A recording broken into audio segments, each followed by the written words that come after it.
All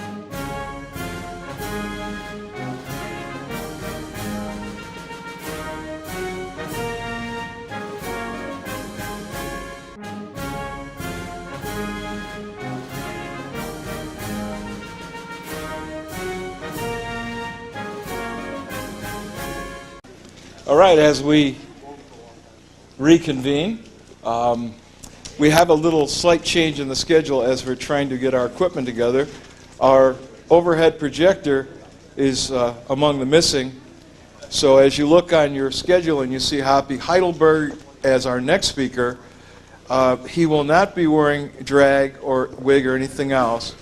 It's because we are switching the next person, Noreen. Noreen, could you pronounce your name for me? Don't come up here, just pronounce your name. Gosch? Okay. Noreen Gosch will be honoring us with her presence, to be followed by Happy Heidelberg. Das ist ein deutscher Name. Nein, nicht ein Deutsch. Heidelberg. Hey, schreiben Sie das on the Wandtafel, mein lieber Freund. Ain't nothing like a black guy speaking German. Scared the hell out of white people.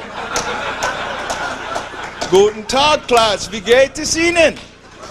So gut, danke. Aufgabe 1, Seite 21. Yeah, that's what it was. Yeah, so gut, danke. Nicht so gut. All right. Yeah, I took German in college years ago and learned from a professor who was from Heidelberg, and he spoke with a Bavarian accent. And I have an ear, obviously, for sound, because you can hear some of the impressions that come out of my mouth. So when I spoke German fluently, I spoke with a Bavarian accent, and people from Germany would ask me, how long did I live in Bavaria? And I'd say, I'd never been out of the country. Oh, no, seriously, how long have you lived in? And they couldn't believe it, because people generally don't speak the sound they hear. I have an older daughter who has that same ability.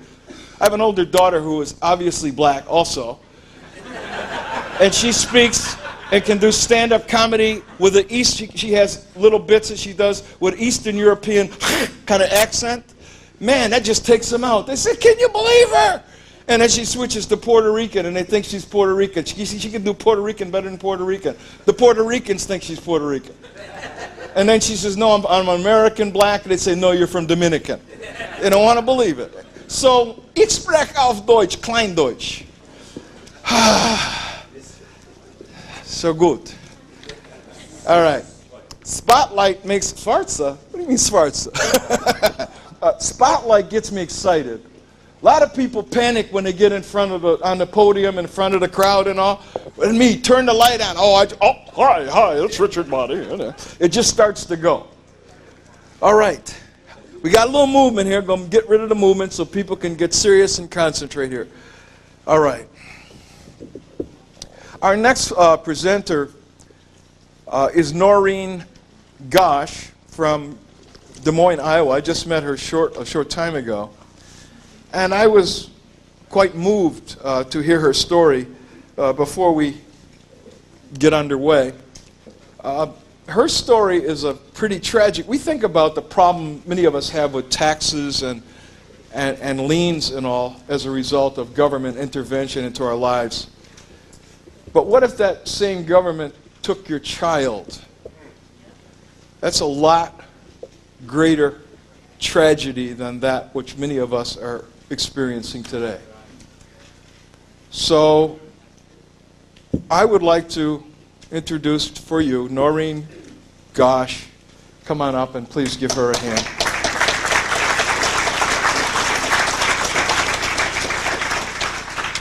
And it's yours. Thank you very much.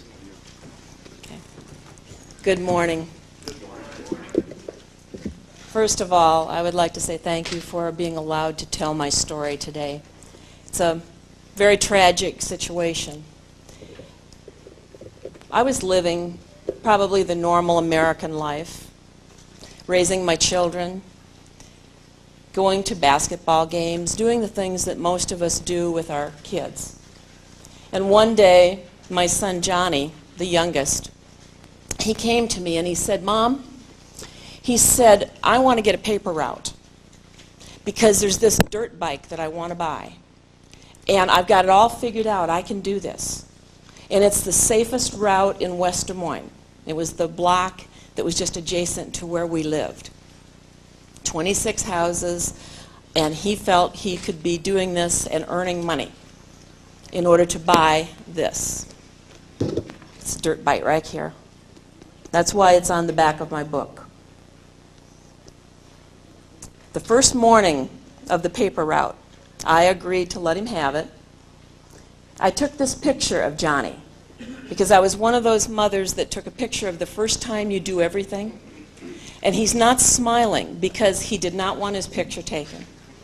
He kept saying, "Oh, Mom, do you have to do that?" Well, little did I know at that moment that this would become the poster picture for America from missing children. I had no idea what was ahead. My son had his paper route for exactly 13 months. He had a Perfect Service Award for each and every month. He did earn the money to buy that dirt bike and was enjoying riding with his older brother. And then came the morning of September 5th, 1982. Johnny started out on his paper route on a Sunday, and he normally always had his father go with him. And for some reason that we do not know yet today, he went alone. He decided to go alone. I didn't know anything was wrong until about an hour later, when the phone started ringing and neighbors began to tell me that Johnny had not delivered the paper. What was wrong? What happened? They wanted their morning news. I ran down to his room and he was not there. So I assumed he was out on the route. His father went to look for him. And he came back within minutes with his face as white as a ghost, and he said, "Johnny's gone. His wagon is sitting up on the corner and none of the bundles have been cut. Something's happened. Call the police right away." So I did call the police. And it took approximately 45 minutes for them to arrive at my home. We're going to count red flags here. Number one red flag. We live 10 blocks from the police department, and it took 45 minutes for them to come on a missing child. In that 45 minutes, I called the district manager of the newspaper. I got the children's names who had picked up papers at that corner, all the witnesses that had seen and heard what took place. They each told me that a man had come to that corner. They gave a description of the man and the car, and in one situation, a 44-year-old attorney, who is now a judge in Des Moines, was also at the corner picking up his son's papers. They all witnessed this man taking my son aside to talk to him. And my son got scared, and he told the other kids, "I'm leaving, I'm going to go home. Something's wrong with this guy. I don't know what the deal is." So Johnny left. A few moments later, the witnesses heard our dog start barking. Johnny always took his little dog with him. At that moment, they looked down the street and they saw a very tall man come out between two houses and follow Johnny down to the corner and turn left. I doubt very much that my son even knew he was being followed. Within seconds, they heard the screeching of tires, car door slam, and the car ran the stop sign and turned left and went out of town, heading to the interstate. Excuse me.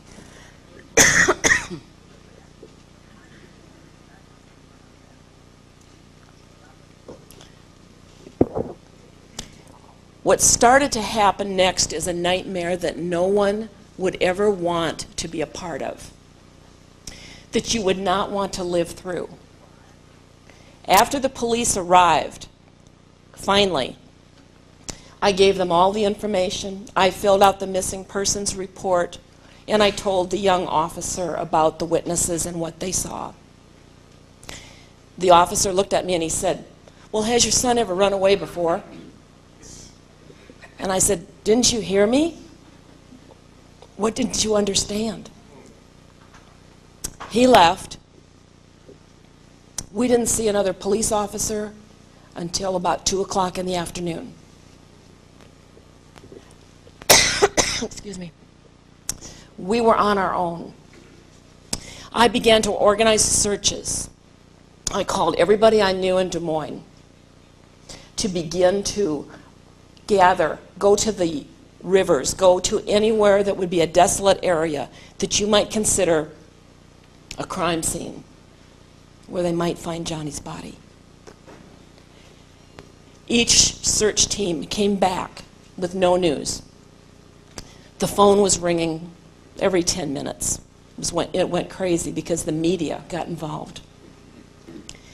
A group of searchers came back from searching near the river, which was in a state park. They were very angry. And they said that while they were searching the area, the police chief arrived in a squad car. He was drunk, and he stood up on a picnic table. Stood up on a picnic table, and he yelled through a bullhorn, "Everybody go on home, the kid's a damn runaway." Second red flag. Why would he do that? Johnny was only 12 years old. There was evidence of foul play. Why would he do that? You see, this case was building with red flags and points from the beginning that hindsight can show you today what they were covering up, that they didn't want to work on. Very quickly, this case took on national attention, because when I could not get the help from the police, I then placed a phone call to the FBI. And I grew up during the days of Ephraim Zimbalist Jr. and the FBI story. How many people ever watched that? You know. They came on the scene. They did the good thing. Well, 2 officers came to our home, or agents, I should say, special agents. They're special. They came to our home, and they sat at the table enjoying a cup of coffee, and they said, "Well, we won't be entering your case because we have no crime. It is up to you to prove that your son's life is in danger." I sat there in shock. I wasn't prepared for this. I had no idea what was coming. My entire knowledge of police work came from watching Cagney and Lacey. I didn't know how to conduct an investigation. So I made up my mind at that moment that I was going to have to hire private investigators. But then how was I going to pay for it if it went on for very long? I liquidated everything in my life insurance policy and any other money I could get my hands on to pay the retainer for investigators. From then on, I did fundraisers. Did anybody ever eat a World's Finest chocolate bar? With almonds? They're the best. We began selling them, and they developed a wrapper with Johnny's picture on it. We sold 400,000 candy bars. The World's Finest company loved us. We founded the Johnny Gosch Foundation as a vehicle to operate this huge thing that had become our big do-it-yourself project.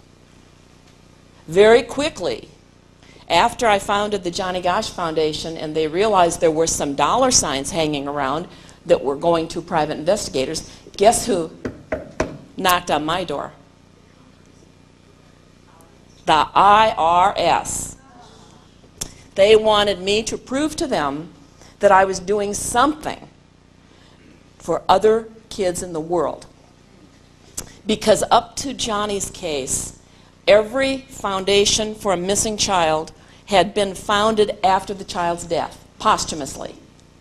Johnny's was the first organization of a currently missing child, so that made us different. That made us suspect. That made us somehow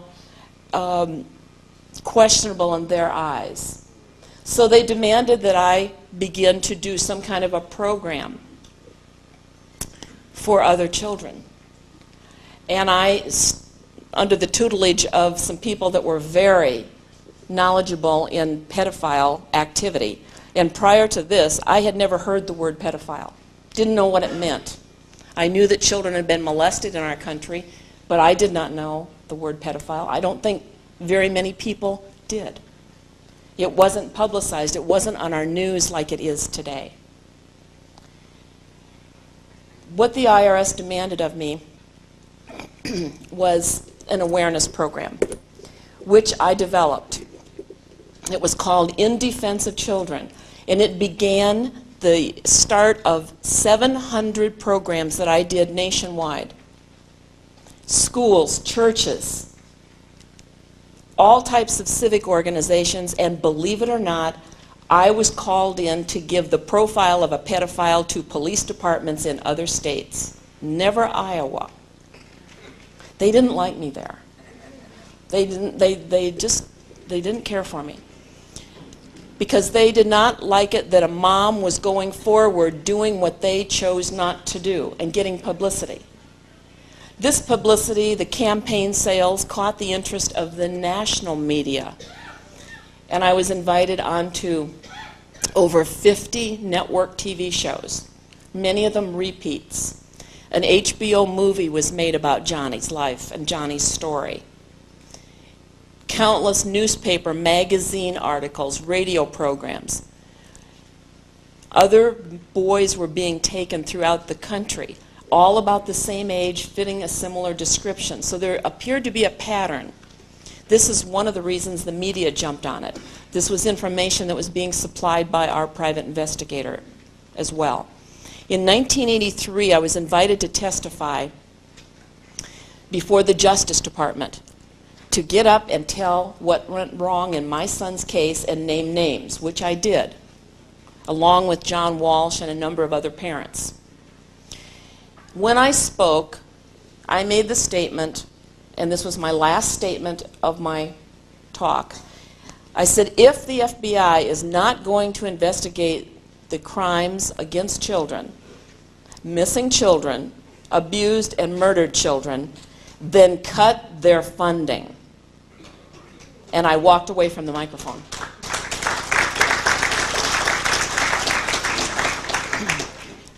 There was dead silence in the auditorium. John Walsh, who was a friend of mine, and this was way before the days of America's Most Wanted. He wasn't a star yet. He was just a grieving parent, like me. He came running up to me as fast as he could, and he said, I can't believe you said that. What, cut their money? And I said, yes. I said, if they're not going to use a portion of the money that they are granted to do these investigations, which come under their jurisdiction, then give the money to us, and we'll form our own organization. Within 3 weeks, we had the first $10 million from the Justice Department, and that's what started the National Center for Missing Children. It is...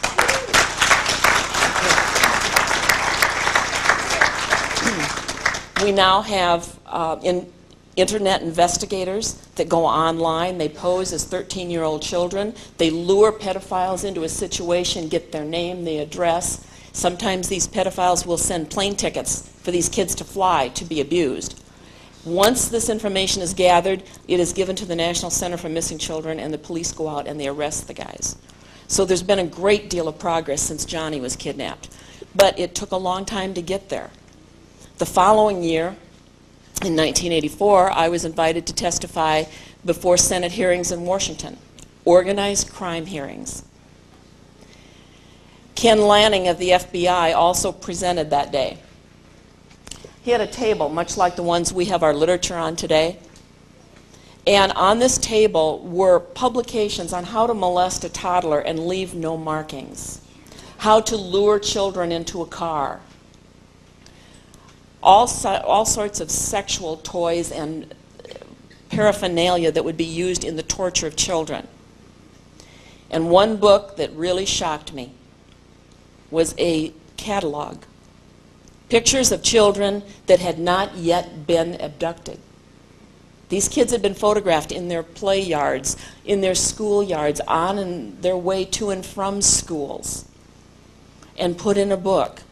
Wealthy pedophiles, connected pedophiles, political pedophiles, religious pedophiles. It makes no difference. Titles make no difference. The ones that had the money could pay somebody to go abduct a child, and that's what they did. Kiddie porn business is a multi-billion-dollar business in this country, and the pedophile is the worst predator on the planet concerning children. In my investigation, and I am a private investigator now, I have sat across the table from serial killers, from people who had molested children and not killed them. I've interviewed both. In the case of the serial killers, I asked the men, why did you have to kill the child? And they looked at me and they said, I like to kill. They would get this smile on their face that would make the hair on the back of your neck stand up. The pedophiles would say to me, well, you know, since I've been in prison, I've found God. And I'm coming up for parole. And I've convinced the parole board that I can do better if I'm let out and I can live a normal life. I said, really? And I said, what are you going to do when you get out of prison? And they said, well, I'd like to get another child. They told me that. They were not ashamed of it. And I said, well, what if I told the warden after I leave my visit with you that that's your intent, is to get out of prison under the guise that you've changed your life and that you just want to get your hands on another child? And he said, they'll never believe you because I've been a model prisoner. And they are. They are model. They're very charming. Most pedophiles would have to be charming because no child would go with somebody that's mean and rotten. They go with somebody that is luring them, conning them. We had a very fast case. In other words, there was always something happening that made it newsworthy. If the name Gosch went across the Associated Press, papers all over the United States picked it up. And we had a lot of activity on the case due to all the media attention. So one kind of fed the next and the next. I would be on a show, and then we would get a lot of leads. Yes, some of them turned out not to be good leads, but many of them were good information that we could give the private investigators, and then they could begin to keep building the pieces for the gigantic jigsaw puzzle that I had in front of me. Nothing has ever been more frustrating or painful in my entire life. At this point in my life, I could live through anything because I've been through the worst. When someone takes your child and you have no idea where that child's at or what's being done to them, you're living in a nightmare, and it never ends. Everyone else has control of your world but you. You have to employ some self-preservation tactics really quick, or you go under. You go down with it.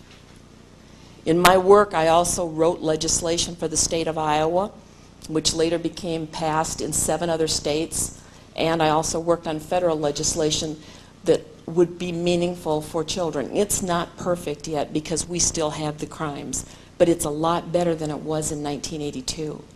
And we have a lot of dedicated people that are trying to help. It wasn't until 1989 to 1992 that the big break in the case came. I know that a lot of you are familiar with John DeCamp, who wrote the Franklin cover-up. A little round of applause for John. The Franklin scandal began in Omaha, Nebraska, with the head of the Franklin Credit Union as being the operator and the director of a huge pornography and prostitution ring using primarily boys, some girls, but mostly boys.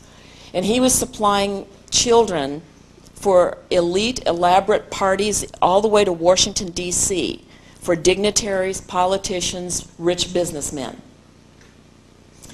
Sounds hard to believe, doesn't it? Sounds like something that would be out of a movie. That's what I thought too. John DeCamp worked in this. There were 80 children that came forward with all of their stories. He represented one young man by the name of Paul Benassi. Paul Benassi is a multiple personality disorder person due to the abuse that he suffered.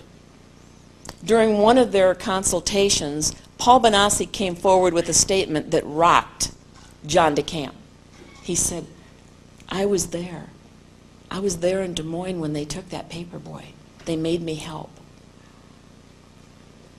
DeCamp thought, whoa, this is that big case.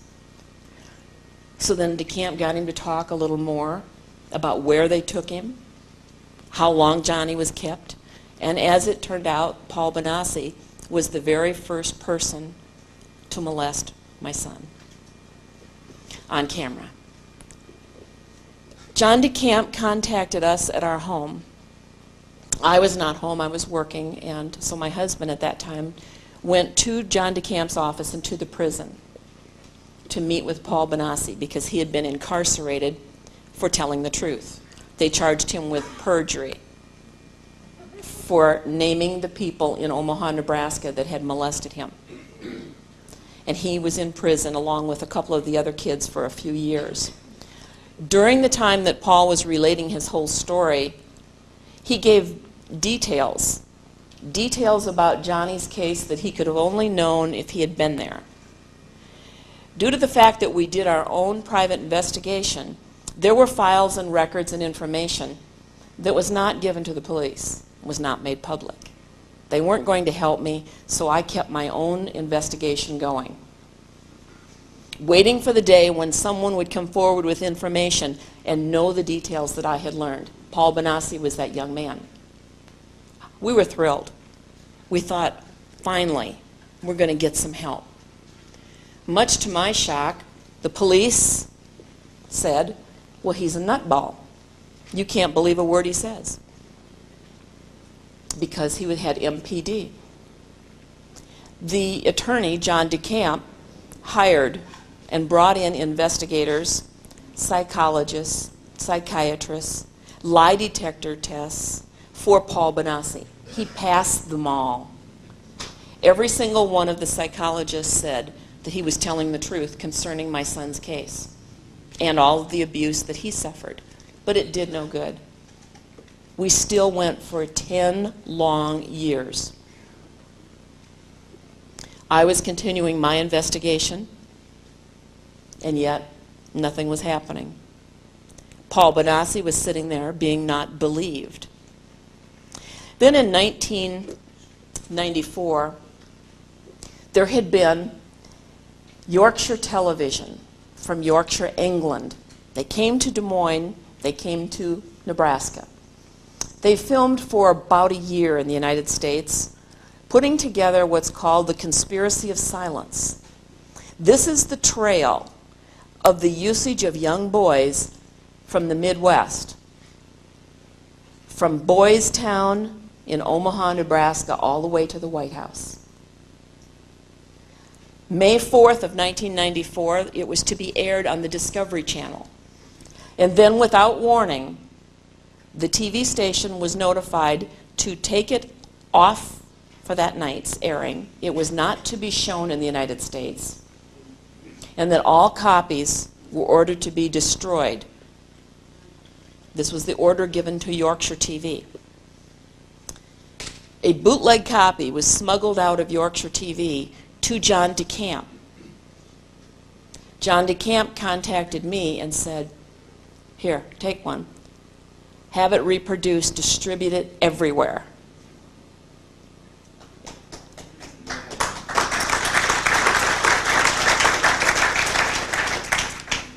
So that's what I've been doing as well. I had the copies made, and it's shocking to people that it was so well planned, that it was so sophisticated, that these pedophiles could actually run an operation like this for years and have it not be challenged. Just as the Senate hearing that I participated in, with all the evidence that was on the tables, including the catalog, wouldn't you think that those U.S. senators would have done something about the information? They didn't. This Senate hearing was nothing more than an exercise of, oh, let's pay for a few people to come in and talk in front of the Washington Press Corps. We'll make them look like we're doing something for missing children. They did nothing. Absolutely nothing.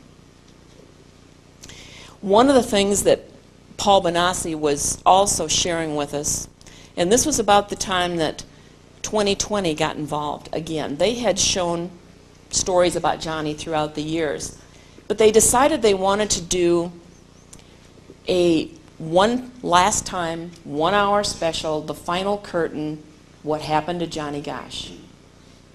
So we filmed for almost 2 years.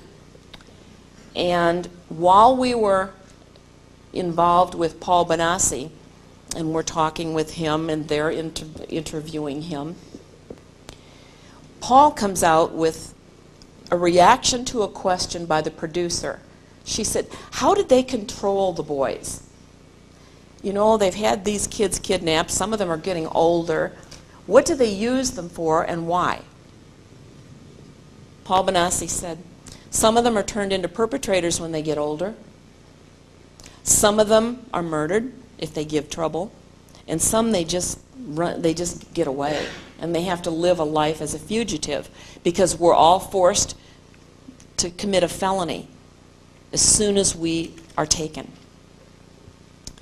But he said the other thing they do, and he said, you're going to find this hard to believe. He said they use mind control on us.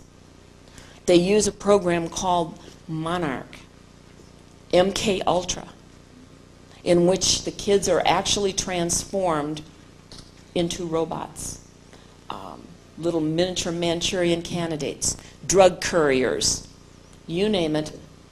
They can program that into a child by the use of this program.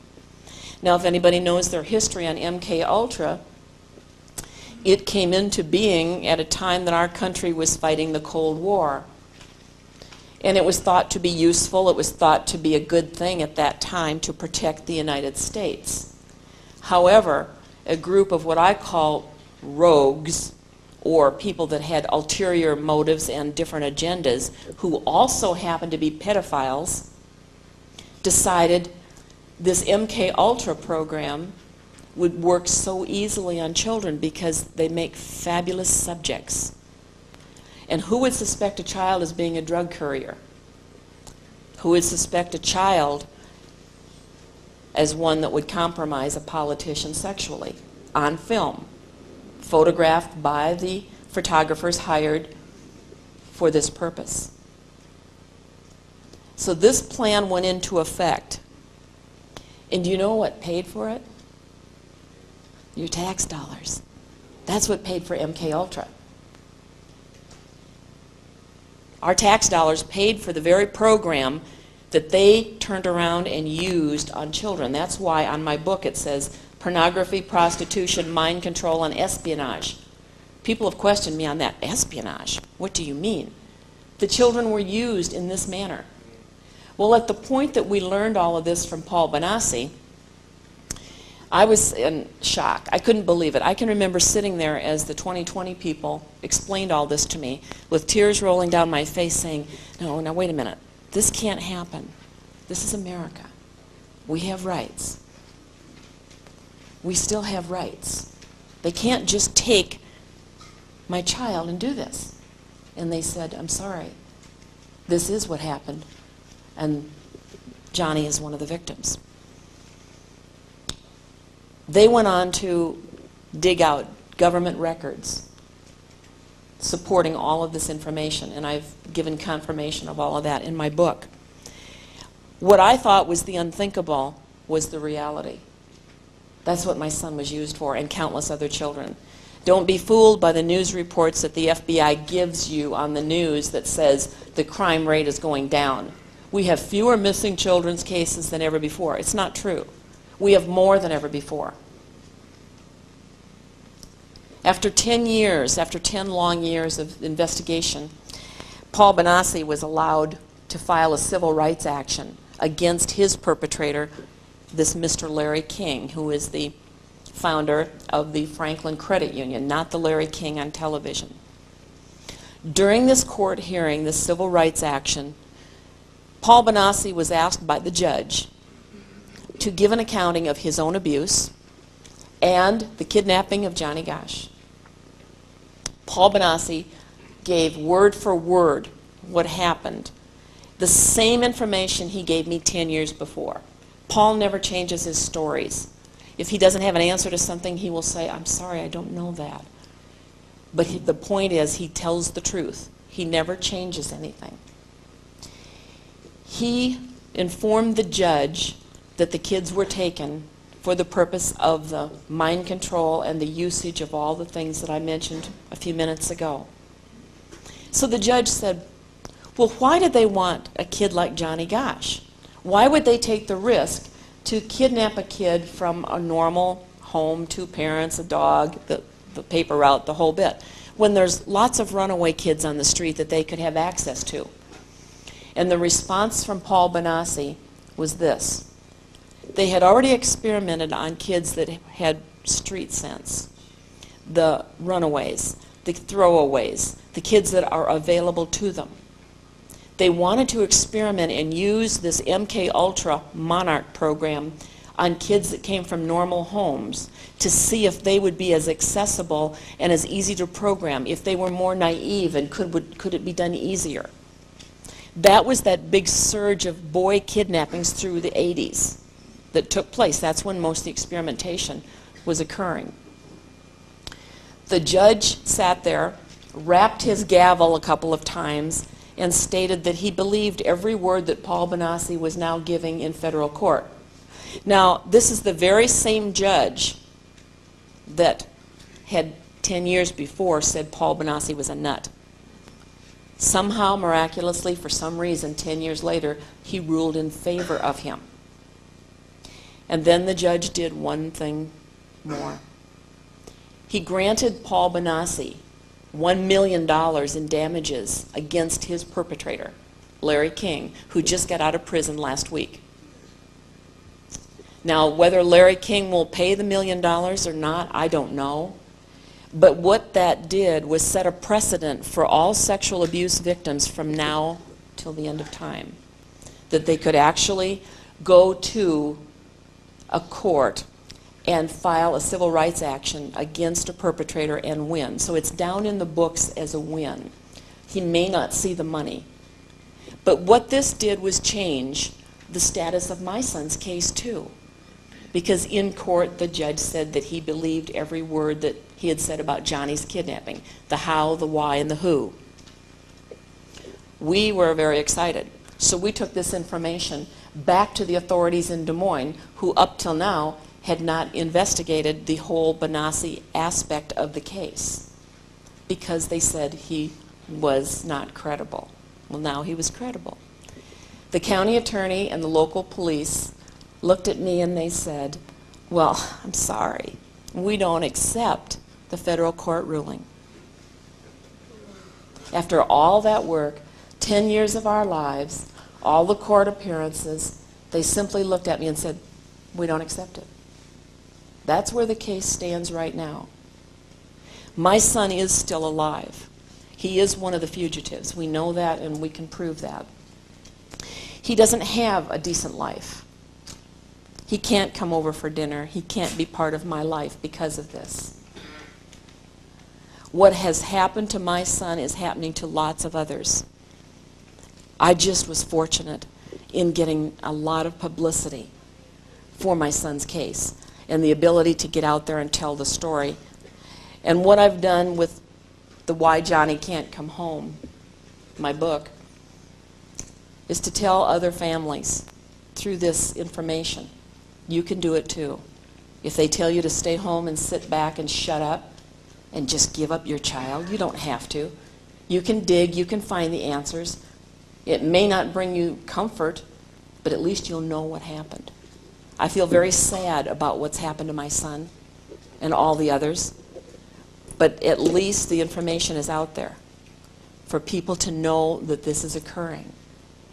And it's not going to be swept under the rug. And I get my share of death threats, I've had them, but for some reason they haven't acted on them in all these years. And that's a good thing, but if they did, I would at least know that I did the best I could. And that is why Johnny can't come home. His life is in danger and probably will be until there's some arrests made. And the stalemate is the authorities won't take action because they said they don't accept the judge's ruling. I thank you very much for the opportunity to tell you my story. I'll be over at the table today and tomorrow, and stop by. Thank you.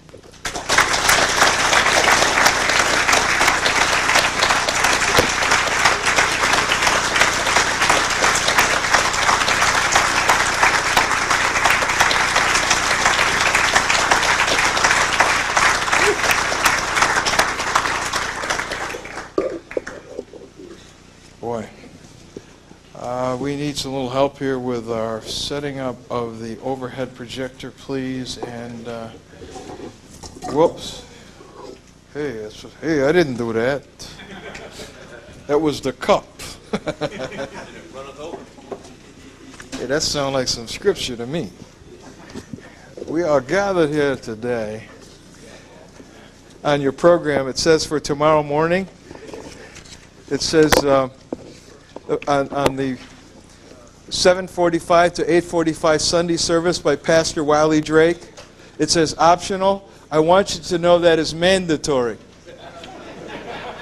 Wiley said that's mandatory or he's going to have lightning strike you right in your home.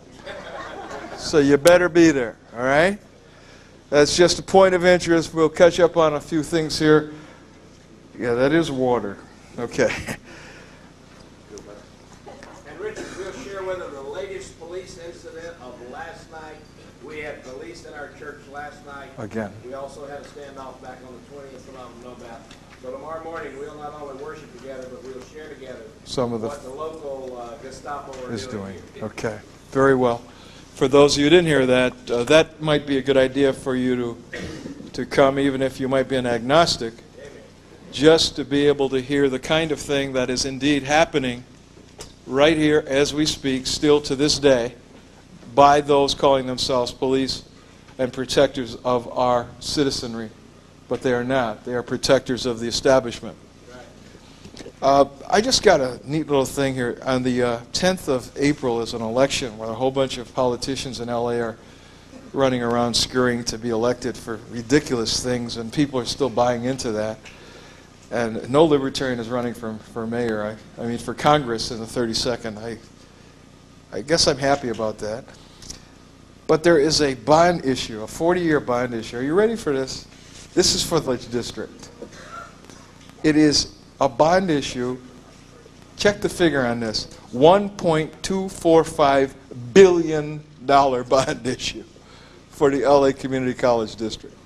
Who's fooling whom?